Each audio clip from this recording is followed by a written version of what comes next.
नमस्कार दोस्तों, आप सभी का स्वागत है।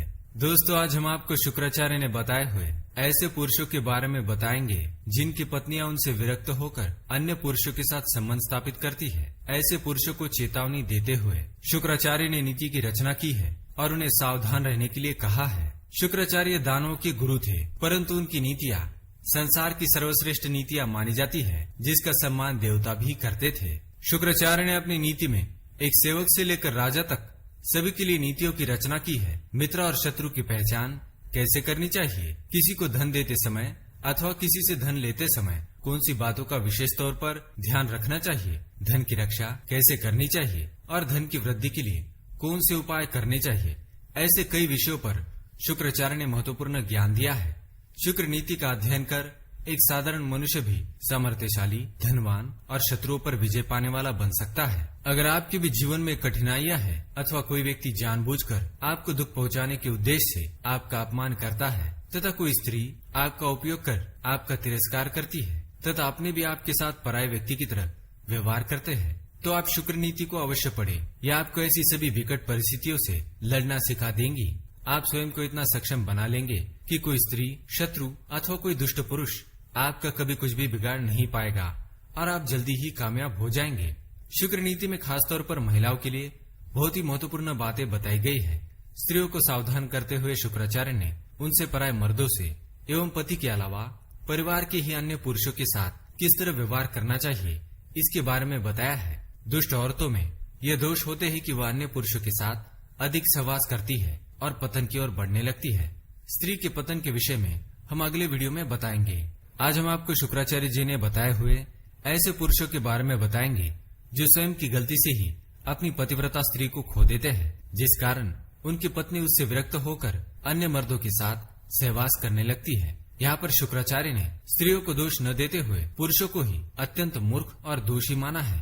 तो आइए जानते हैं ऐसे पुरुषों के बारे में जिनकी स्त्री उनसे विरक्त होकर पराये पुरुषों के साथ शारीरिक संबंध बनाती है अथवा पति का त्याग करती है। लेकिन इससे पहले अगर आपने हमारे इस चैनल को सब्सक्राइब नहीं किया है तो इसे सब्सक्राइब जरूर करें ताकि आप ऐसी महत्वपूर्ण जानकारी वाले वीडियो देख सके। साथ ही दोस्तों, वीडियो को लाइक अवश्य करें क्योंकि बाद में आप भूल जाते हैं। शुक्राचार्य अपने श्लोक में कहते हैं, चंडम शंडम दंड शीम कामम सुप्रवासिनम सुदरिद्रम रोगिनम च हिन्य स्त्री निरतम सदा पति दृष्टवा विरक्ता स्यान नारी वानरूम समाश्रये त्यक्तान दुर्गुणान यमना तत्तो रक्षा स्त्रियों नरे।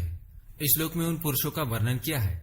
आइए जानते हैं। पहली बात, अत्यंत क्रोधी। शुक्राचार्य के अनुसार जो पुरुष अत्यंत क्रोधी है, पत्नी की छोटी छोटी गलतियों पर क्रोध करता रहता है, ऐसे पुरुष से वह स्त्री अपने मन से प्रेम नहीं करती।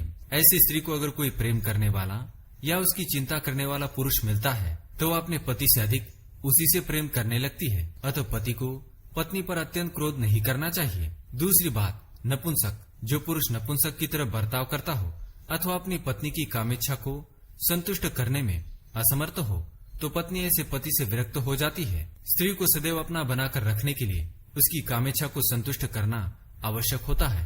पति को यह बात ध्यान में रखनी चाहिए। तीसरी बात, दंड देने वाला। जो पुरुष छोटी छोटी बातों पर पत्नी को दंड देता हो अथवा उसके साथ हिंसा करता हो तो ऐसे पति का स्त्री त्याग करना ही उचित समझती है। पति का यह कर्तव्य है कि वह सबके सामने पत्नी का अपमान ना करे और न ही उसके साथ किसी भी प्रकार की हिंसा करे। इससे दोनों में प्रेम कम हो सकता है और वह स्त्री अन्य पुरुष को प्रिय मान सकती है। चौथी बात, प्रेम से रहित।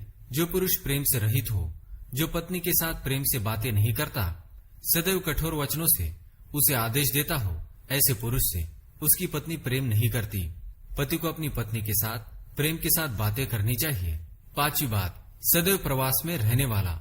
जो पुरुष पत्नी से बचकर सदैव प्रवास करता है, ऐसे पुरुष की पत्नी भी उससे विरक्त होकर अन्य पुरुषों के साथ संबंध स्थापित करती है, इसलिए पत्नी से अधिक समय तक दूर ना रहे। छठी बात, निर्धन। जो पुरुष धन कमाने में असमर्थ है और बैठे बिठाए ही धन पाने की कामना करता है, ऐसे पति का त्याग कर औरतें अन्य धनवान पुरुष के पास चली जाती है। अतः पुरुष को परिवार को सुखी रखने के लिए धन कमाते रहना चाहिए। सातवीं बात, वैश्यवृत्ति। जो पुरुष पत्नी के होते हुए भी गिरी हुई दुष्ट औरतों के साथ संबंध रखता है या उनके साथ काम क्रीड़ा करता है तो औरतें ऐसे पति से विरक्त होकर किसी पराये पुरुष में रस लेने लगती है और अंत में पति को नष्ट कर देती है। इसलिए पुरुष को भूल से भी पराई स्त्री के साथ संबंध नहीं रखना चाहिए। शुक्राचार्य के अनुसार इससे पहले कि पुरुष की स्त्री कोई गलत कदम उठाए, उसे अपने दोषों का निराकरण यत्नपूर्वक करना चाहिए और अपनी पत्नी की रक्षा के लिए उद्यत होना चाहिए। तो दोस्तों, ये थे वो 7 कारण जिससे स्त्री पति का त्याग कर सकती है। शुक्राचार्य की ये नीति कैसे लगी हमें कमेंट में जरूर बताएं। ऐसी वीडियो देखने के लिए हमारे चैनल को सब्सक्राइब करें। धन्यवाद।